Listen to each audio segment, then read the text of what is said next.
Hi, ഇന്ന് നമുക്ക് തമിഴ് ഡബ്ബിങ്ങിൽ കാണാൻ സാധിക്കുന്ന ഒരു തെലുങ്ക് ത്രില്ലർ സിനിമയെ പരിചയപ്പെടാം. ഇപ്പോൾ നമ്മൾ സ്ഥിരം കാണുന്ന ടൈപ്പ് ഒരു ഡാർക്ക് ടോണിലുള്ള ഒരു ത്രില്ലർ സിനിമ ആയിരിക്കില്ല ഇത്. മറിച്ച് കുറച്ച് എൻ്റർടൈൻമെൻറ്റ് വാല്യൂസ് ഒക്കെ കൊടുത്ത് അതിനുള്ളിൽ ഒരു ത്രില്ലിംഗ് കഥാപരിസരം കൊടുത്ത് അതിലും കുറച്ച് ട്വിസ്റ്റ് ആൻഡ് ടേൺസ് ഒക്കെ കൊണ്ടുവെക്കുന്ന തരത്തിലുള്ള ഒരു കൊമേഴ്ഷ്യൽ ഫിലിം എന്ന് പറയാൻ സാധിക്കും. അപ്പോൾ അത്തരത്തിലുള്ള സിനിമകൾ കാണാൻ ആഗ്രഹിക്കുന്നവർക്ക്, അതും ഞാൻ ഈ പറഞ്ഞ പോലെ കൊമേഴ്ഷ്യൽ ചേരുവകൾ വേണം, അതിനുള്ളിൽ ത്രില്ലിംഗ് കഥാപരിസരം വേണം, അതിലും ട്വിസ്റ്റ് ആൻഡ് ടേൺസ് വേണം എന്നൊക്കെ ആഗ്രഹിക്കുന്നവർക്ക് കണ്ടുനോക്കാൻ സാധിക്കുന്ന തരത്തിലുള്ള ഒരു സിനിമയാണ്. ഈ ഒരു സിനിമ നമ്മുടെ ഒരു റെഗുലർ ഫോളോവർ ആയിട്ടുള്ള രാഹുൽ രവീന്ദ്രൻ എന്ന് പറയുന്ന ആളാണ് നമ്മളിലേക്ക് സജസ്റ്റ് ചെയ്തിട്ടുണ്ടായിരുന്നത്. അദ്ദേഹം കുറച്ച് മാസങ്ങളായിട്ട് ഈ ഒരു സിനിമയുടെ പേര് പറയുന്നുണ്ട്. അദ്ദേഹം മാത്രമല്ല, കുറേ സുഹൃത്തുക്കൾ കുറേ സിനിമയുടെ പേര് സജസ്റ്റ് ചെയ്യുന്നുണ്ട്.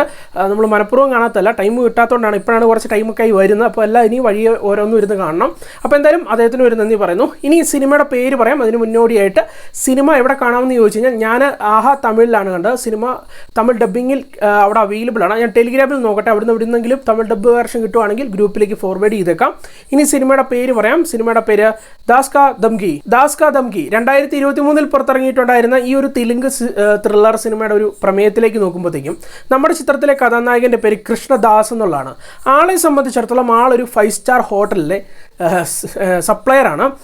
ഒരു ഘട്ടത്തിൽ അദ്ദേഹം ചെറിയൊരു ആൾമാറാട്ടം നടത്തുന്നതിലൂടെയാണ് സിനിമയുടെ കഥ ആരംഭിക്കുന്നതെന്ന് പറയാൻ സാധിക്കും. അല്ലെങ്കിൽ കഥയുടെ ഒരു വഴി ഒത്തിരി അവിടെ നിന്നാന്ന് പറയാൻ സാധിക്കും. വേറൊന്നുമല്ല, ഞാൻ പറഞ്ഞു, ഒരു 5 സ്റ്റാർ ഹോട്ടലിലെ ഒരു സപ്ലയറാണ് നമ്മുടെ കഥാനായകൻ എന്നുള്ളത്. എന്നാൽ ഒരു ഘട്ടത്തിൽ നമ്മുടെ നായികയായിട്ടുള്ള കീർത്തി നമ്മുടെ നായകൻ്റെ മുന്നിൽ പ്രത്യക്ഷപ്പെടുകയാണ്. ആ ടൈമിൽ തന്നെ നായികയെ ഇഷ്ടപ്പെടുകയൊക്കെ ചെയ്തു. പക്ഷേ താൻ ഇത്തരത്തിൽ ഈ ഒരു ഹോട്ടലിൽ സപ്ലയറാണ് എന്നൊക്കെ പറഞ്ഞു കഴിഞ്ഞാൽ സ്വാഭാവികമായിട്ട് നിങ്ങൾക്കറിയാം, ഗെറ്റ് ഔട്ട് അടിക്കുമല്ലോ. സ്വാഭാവികമായിട്ട് അതുകൊണ്ട് തന്നെ നമ്മുടെ നായകൻ എന്താ ചെയ്തു, അദ്ദേഹം അവിടെ വെയിറ്റർ ആണെന്നുള്ളതൊക്കെ മാറ്റി താൻ അവിടെ താമസിക്കുന്ന ഒരാളാണ്, കൂടാതെ താൻ വേദനിക്കുന്ന ഒരു കോടീശ്വരൻ എന്നൊക്കെയുള്ള ഒരു കള്ളത്തരം കൂടി കീർത്തിയോട് പറയാണ്. ഇതിന് ശേഷം നടക്കുന്ന അപ്രതീക്ഷിത സംഭവങ്ങൾ എന്നുള്ളതാണ് സിനിമയുടെ പ്രമേയം എന്നുള്ളത്. ഈ ഒരു സിനിമയെ പറ്റി പറയുമ്പോൾ ഞാൻ ആദ്യം സൂചിപ്പിച്ച പോലെ തന്നെ ഈ ഒരു സിനിമ ഏറ്റവും കൂടുതൽ എൻജോയ് ചെയ്യാൻ പോകുന്നത് അത്യാവശ്യം കൊമേഴ്ഷ്യൽ എലമെൻറ്റ്സ് ഒക്കെയുള്ള സിനിമകൾ കാണാൻ ആഗ്രഹിക്കുന്ന ആളുകൾ തന്നെയായിരിക്കും. കാരണം അവരെ അത്യാവശ്യം സാറ്റിസ്ഫൈ ചെയ്യിക്കുന്ന രീതിയിലുള്ള ഒരു കഥയും അതിൻ്റെ തിരക്കഥയൊക്കെ ആയിരിക്കും ഈ ഒരു ചിത്രത്തിനുള്ളിൽ ഉണ്ടാകുക.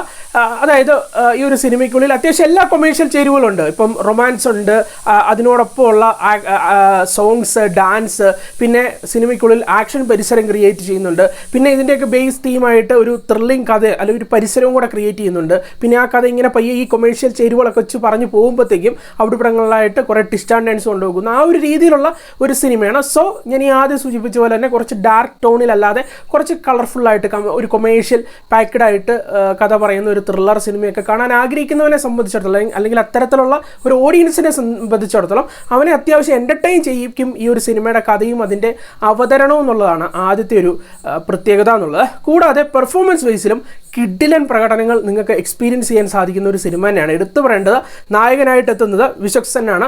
അദ്ദേഹത്തിൻ്റെയൊക്കെ പ്രകടനം എടുത്തു പറയണം. ഞാൻ കൂടുതലായിട്ട് ആ ഒരു ആളുടെ കഥാപാത്രത്തെ പറ്റി ഡീറ്റെയിൽ ആക്കി പറയുന്നില്ല.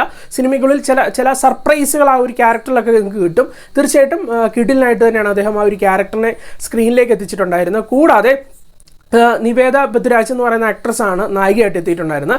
നൈസ് പ്രകടനം കേട്ടോ, നല്ല രസകരമായിട്ട് തന്നെയാണ് ആ ഒരു പുള്ളിക്കാരത്തെയും ഈ ഒരു സിനിമയ്ക്കുള്ളിൽ ആ ഒരു പ്രകടനം കാഴ്ചവെച്ചിട്ടുണ്ടായിരുന്നത്. കൂടാതെ നായകൻ്റെ 2 സുഹൃത്തുക്കളായിട്ട് 2 ആർട്ടിസ്റ്റുകൾ എത്തുന്നുണ്ട്, അവരുടെ പ്രകടനമായിട്ട് അങ്ങനെ കുറേ മികച്ച പ്രകടനങ്ങൾ നിങ്ങൾക്ക് ഒരു സിനിമയിലൂടെ കാണാൻ സാധിക്കും. കൂടാതെ അത്യാവശ്യം ഒരു റിച്ച് ഫീലാട്ടോ ഈ സിനിമ കണ്ടുകൊണ്ടിരിക്കാൻ. കാരണം അത്രത്തോളം ടെക്നിക്കലി ബ്രില്യൻ്റ് ആയിട്ടുള്ള ഒരു സിനിമ എന്ന് പറയാൻ സാധിക്കും. അത് സ്റ്റൈലിഷ് ആയിട്ടുള്ള സിനിമാറ്റോഗ്രഫി കാഴ്ച, സ്റ്റൈലിഷ് ആയിട്ടുള്ള മ്യൂസിക് വർക്ക്, എഡിറ്റിംഗ് വർക്ക്, അങ്ങനെയുള്ള ടെക്നിക്കൽ ഒരു സപ്പോർട്ടൊക്കെ കൊടുത്തിട്ടുള്ള ഒരു സിനിമ തന്നെയാണ്. അങ്ങനെ ഓവറോൾ നോക്കി കഴിയുമ്പോഴത്തേക്കും ഈ ഒരു സിനിമ, ഇപ്പം ഞാൻ ഈ പറയുന്ന കാര്യങ്ങൾ മനസ്സിൽ വെച്ചിട്ട് വേണം നിങ്ങൾ കാണാൻ വേണ്ടി പോകാൻ. ഞാൻ പറഞ്ഞ പോലെ തന്നെ ഈ ഒരു സിനിമ ഒരു കൊമേഴ്ഷ്യൽ ഫിലിമാണ്. ഓക്കെ, ഒരു കൊമേഴ്ഷ്യൽ എൻ്റർടൈനറാണ്. അതിലും നിങ്ങൾക്കറിയാം, ഒരു തെലുങ്ക് സിനിമ എന്ന് പറയുമ്പോഴത്തേക്കും ഇല്ലോജിക്കലായിട്ടുള്ള കുറേ കാര്യങ്ങളൊക്കെ കാണും.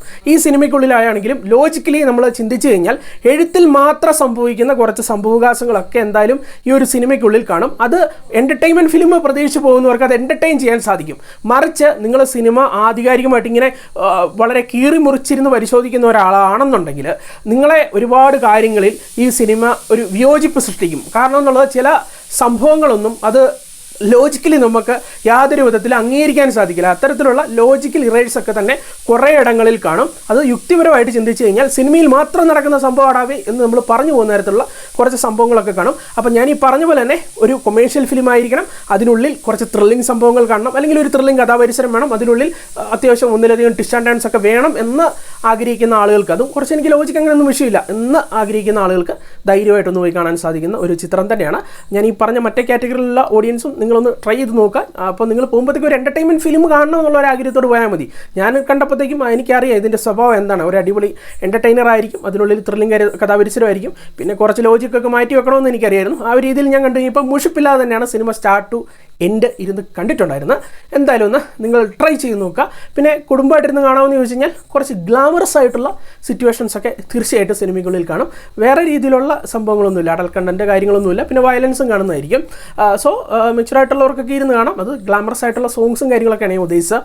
പിന്നെ ഈ ഒരു സിനിമയ്ക്ക് ഏറ്റവും കുറഞ്ഞതാണ് ഒരു 6.5 ഔട്ട് ഓഫ് 10 ആണ് നൽകുന്നത്. 10/6/5. കുറച്ച് റേറ്റിംഗ് കുറച്ചും കൂടിയാണ് പറയുന്നത്. കാരണം നിങ്ങളുടെ എക്സ്പെക്ടേഷൻ ലെവലും കൂടെ കുറച്ച് വിടുകയാണെങ്കിൽ അത് നല്ലതാണെന്ന് തോന്നി ഈ ഒരു സിനിമയ്ക്ക്. ഓക്കെ, എന്തായാലും നിങ്ങളൊന്ന് കണ്ടു നോക്കുക. ഓക്കെ, അത്യാവശ്യം ഒന്ന് കണ്ടിരിക്കാം. ഓക്കെ, അപ്പോൾ നമുക്ക് മറ്റൊരു സിനിമയുടെ വിശേഷിച്ചിട്ടാണ്. ടാറ്റ.